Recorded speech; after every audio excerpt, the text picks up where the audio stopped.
I had no idea when I prayed that prayer that I was actually making myself available for ministry. But, sometimes God doesn't show us everything, does he, Pat? Because we'd run the other direction. He worked at the tool and die mill in Greenville, South Carolina. And he had a tragic, really, childhood. His dad committed suicide. His mother died giving birth to him. And he just knelt down. And he didn't go to church or even know anything about, church. She is still smiling. That is the thing that will not leave you once you know what you were looking at. There she is, on camera, composed and radiant, speaking about faith and healing and the goodness of God. And somewhere behind that smile, behind the studio lights that have always been too bright and too forgiving, her body is quietly failing her. Not loudly, not in a way that demands attention. Quietly, the way serious things always happen in families that have learned to keep their suffering off camera. Joni Lamb built one of the most powerful Christian television networks in the world. She smiled through every broadcast. She spoke about hope with the certainty of someone who had tested it. And for the last months of her life, she was sick in ways her audience never fully understood, in ways her family worked hard to shield from the public gaze. Most of them held that silence for as long as they could. Her daughter finally could not. What Rachel Lamb Brown posted on Mother's Day of 2026, just days after Joni's passing, was not a polished press release. It was not managed grief. It was the kind of raw, unguarded honesty that most public figures in the Christian media world never allow themselves. Because in that world, image is not vanity. Image is ministry. And the moment you let the camera see you falling apart, the questions begin. Questions about faith. Questions about whether the person who preached healing really believed it. Rachel knew exactly what she was risking. She posted anyway. She wrote that there were no words for the depth of grief she was carrying. She wrote that her mother had been the heart of their family and that she did not know what life was supposed to look like without her in it. And then she wrote the sentence that stopped the Christian internet cold. She wrote that even when her mother's body was weak, her spirit never was. That through the journey of being sick, Joni never lost sight of the mission God had called her to. That phrase, the journey of being sick, landed differently than a careful statement would. It confirmed something. It confirmed that the illness had been a journey, not a brief episode. That there had been time involved, a sustained private battle that the cameras had not been allowed to follow. Here's what most people watching Daystar did not know, and what even many inside Christian media had only heard in fragments. Joni Lamb's health had been declining for a significant period before her death. The woman who appeared on screen with warmth and steadiness was simultaneously navigating a physical crisis that she and those closest to her had chosen to manage away from public view. That was not deception. Anyone who has watched a parent or a partner fight illness privately will understand the instinct. When your life is built on ministry, on being a source of strength for millions of believers, the act of appearing well can feel like its own form of faithfulness. But that decision also means something. It means the people watching never saw the full picture.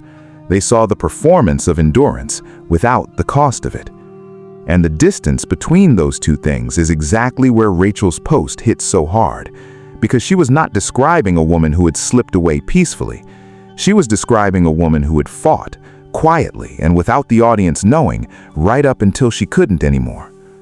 Stop here for a moment because it matters who Joni Lamb actually was before we go any further. She did not inherit a media empire. She built one alongside her husband, Marcus Lamb, out of a single television station in Montgomery, Alabama in the late 1980s, when Christian television was still a landscape dominated by a handful of networks and a few outsized personalities. Joni was not one of those outsized personalities. Not at first. She was sharp, she was driven, and she understood something about television that a lot of ministers didn't. She understood that consistency was more powerful than spectacle. That showing up every day, looking into a camera with calm conviction, created a kind of intimacy with an audience that a one-time revival performance never could. Daystar Television Network became one of the largest Christian broadcasting networks in the world, available in over 200 countries, reaching into hundreds of millions of homes. That did not happen by accident.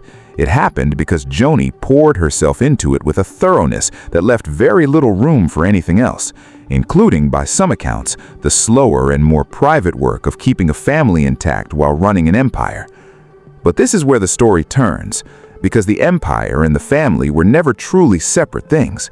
They were tangled together in the way that evangelical media enterprises so often are, with the ministry and the marriage and the children all functioning as a single organism, all broadcast to an audience that believed it was watching something authentic. The Lamb family was the ministry was the family, and that meant that whatever happened inside that family, whatever fractures or silences or unresolved tensions existed behind the studio walls, they carried institutional weight. They were not just personal, they were theological, they were brand. And when Marcus Lamb died in November of 2021 after contracting COVID, a death that came with its own layer of controversy given his public statements about vaccines in the weeks before he became ill, everything that had been held in careful balance began to shift.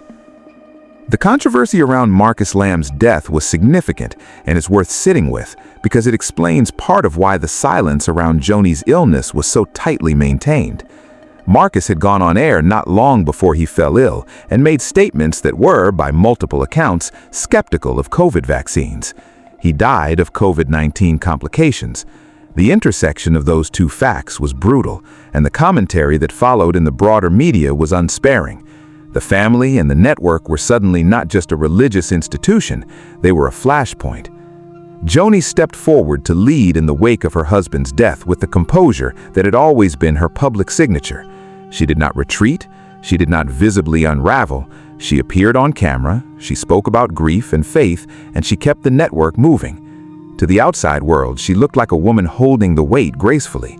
What was happening beneath that grace was something the audience was not invited to see. Here is the detail that almost everyone missed during the months after Marcus's death. Grief does not only wound the heart. Medical professionals have documented for decades the way that profound loss, particularly the sudden loss of a long-term partner, measurably impacts physical health. The body keeps score in ways that don't show up on camera.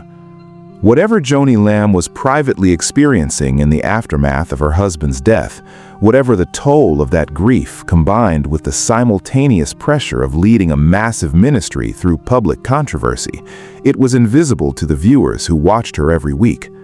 And then there were the family complications that made everything harder. Because here is the part of this story that received far less attention than it deserved. Shortly after Marcus Lamb's death, Joni and Marcus's son, Jonathan Lamb, their biological son, found himself in a position that by multiple public accounts and reporting done by journalists covering the network had become deeply strained.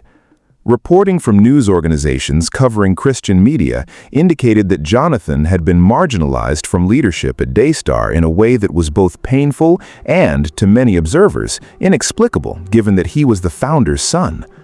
The details of what happened between Jonathan and the Daystar board and leadership structure remain contested in some respects, but what is documented is that Jonathan Lamb, the biological heir to a network his parents built, ended up on the outside of it. And that rupture, whatever its precise causes, happened while his mother was still alive, while Joni was still the most prominent figure at Daystar, and while the broader audience had no idea any of it was occurring. That silence, that gap between the public image of a unified Christian family and whatever was actually happening inside it, is precisely what Rachel's Mother's Day post cracked open. Look at this from Rachel's side for a moment. She is the eldest daughter of one of the most recognizable couples in Christian television. She has grown up on camera. She has grown up inside an institution that is also her family. And for months, perhaps longer, she has watched her mother fight an illness that the ministry apparatus has kept carefully out of the frame. She has watched her brother's relationship with that same apparatus become something painful and complicated. She has attended the broadcasts, she has seen the composed version of her mother that the audience receives, and she has known the other version, the private one. the one that exists in hospital rooms and difficult conversations, and the particular silence that descends on a family when everyone knows the end is approaching, but nobody says it out loud. When Joni died, Rachel could have issued a careful statement. She could have spoken in the approved language of evangelical grief, which has a specific register, full of phrases about homegoing and eternal rest and the goodness of God in all circumstances. That language is not dishonest, but it is managed. It is designed to protect the institution, even in the act of mourning. Rachel did not use that language, not entirely. She used some of it because it was also genuinely what she believed, but she pushed past it into something raw, and that rawness is what millions of people responded to with tears. The moment she revealed from her mother's final weeks is the one that has stayed with people who read her post. The specific detail, the image she offered of Joni in those last days, was not one of suffering, it was one of mission. She described her mother in her weakness, still being oriented toward purpose, still asking about the ministry, still caring about the people the network was supposed to be reaching, still, in some essential way, Joni Lamb the broadcaster, rather than simply Joni Lamb the dying woman. That image is both beautiful and devastating depending on where you stand when you look at it. It is beautiful because it suggests a woman whose faith was genuine, whose commitment was not performance, but genuine orientation. If Joni Lamb cared about her ministry while her body was failing her, then the ministry was the thing itself. But it is also devastating because it raises a question that nobody at a ministry network can easily ask out loud. What does it cost a human being to be that devoted? What gets left behind when a person is so thoroughly identified with a public mission that even in dying, the mission remains the center of gravity? What space was there in those final weeks for Joni Lamb to simply be a woman, a mother, a person, outside of the frame of what she had built? That question connects to something larger about the world Joni Lamb inhabited. Christian television at the scale Daystar operates is not simply a ministry, it is an industry. It has ratings and revenue and institutional pressures and stakeholders who are not just believers, but investors, affiliates, board members. The Lamb family did not build a small church. They built something that functions at its operational level more like a media corporation than a congregation. And corporations do not grieve the way families do. Corporations manage transitions. They protect brand continuity. They issue statements that have been reviewed by people whose job is to protect the organization. That is not an accusation. It is a description of how these structures operate, and it explains why the distance between what Rachel said publicly and what the network's official statement said was felt so sharply by so many people who read both. Rachel was grieving a mother. The institution was managing a succession. Both things were happening simultaneously, and only one of them made it onto the official channels in real time. There is something else in Rachel's post that deserves attention, something beneath the explicit grief, something in the texture of how she described her mother that speaks to a woman who spent her life in a particular kind of loneliness. Not the loneliness of isolation. Joni Lamb was never isolated. She was surrounded by staff and ministers and crew and the perpetual audience that comes with being a television personality. But there is a specific loneliness that comes with being the strong one, with being the person the institution depends on, with being the person who cannot fully fall apart because too many others are depending on your composure. Joni Lamb was that person. From everything that has been reported and from the picture Rachel's words paint, she was that person even at the end. Still oriented toward the mission, still being Joni Lamb the broadcaster when her body was no longer capable of sustaining the performance. The question that quietly sits inside Rachel's post, never stated directly but impossible to avoid once you feel it, is who was taking care of Joni Lamb? Not the institution, not the mission. Joni herself, the woman. There is also the matter of what her illness actually was. The specifics of Joni Lamb's medical condition were not publicly detailed in the way that some public figures' illnesses are. What has been confirmed through reporting and through the language of family statements is that the decline was real, that it had been ongoing, and that those closest to her knew for some time that the situation was serious. The family's choice to keep those details private was a choice that, depending on your perspective, reflects either dignity or the particular pressure that comes with being a ministry family that preaches healing.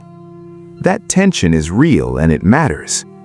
Daystar Television, under the Lambs, broadcast extensively about healing, about the power of prayer to change physical circumstances, about the theological significance of miraculous recovery. When a family embedded in that theological framework faces serious illness privately, the stakes of disclosure are different than they would be for a secular media figure. Acknowledging illness too openly in a ministry context built in part on a theology of healing can feel like a theological statement as much as a personal one. It can feel like a confession that the prayers didn't work. That is not fair to the family, but it is the world they built and lived inside. Now here is what makes Rachel's post so significant beyond the personal grief it expressed. By speaking about her mother's illness as a journey, by describing her mother's spirit holding as her body failed, Rachel was doing something quietly radical within the framework of evangelical public life. She was acknowledging, without apology, that Joni Lamb had been sick, that the sickness had been real and extended and costly, that her body had been weak. She was not framing it as a failure of faith. She was framing it as a kind of testimony, a testimony that said, sometimes the body fails, and the spirit can still be present inside that failure, and that is its own kind of miracle. That reframe matters, because it breaks a particular silence that has often kept evangelical families, particularly ministry families, from honest public conversation about illness, about suffering, about the limits of what prayer changes. Rachel was not doing theology publicly, but she was, whether she intended it or not, modeling something that the broader audience responded to because they recognized it, because they have sat in rooms where someone they love was sick, and they have felt the pressure to frame it the right way for the watching world, and they have known the exhaustion of that pressure. And then there is Jonathan, because he cannot be left out of this story, even if the full picture of what happened between him and Daystar remains only partially told. The fact that Jonathan Lamb, the biological son of the network's founders, did not appear to be in an active leadership position at Daystar at the time of his mother's death, and that this displacement had reportedly caused significant pain within the family, is not a minor detail. It is the kind of family fracture that in any other context would be the central story. But because it happened inside a ministry institution, inside the particular ecosystem of Christian television, where public image is inseparable from theological credibility, the fracture was contained, it was managed, it was kept, as much as possible, off camera. Whether Joni Lamb fought for her son's place at the network, whether she was able to, whether the institutional pressures were greater than her maternal instincts, or whether the situation was more complex than any outside account captures, these questions remain at least partially open. What is not in question is that a mother spent her final months knowing that her family was not unified around the institution she had given her life to build. What that cost her privately, on top of everything else she was carrying, is impossible to fully know. But it is not difficult to imagine. When Rachel wrote that her mother had been the heart of their family, she was not using a metaphor carelessly. She was using it precisely.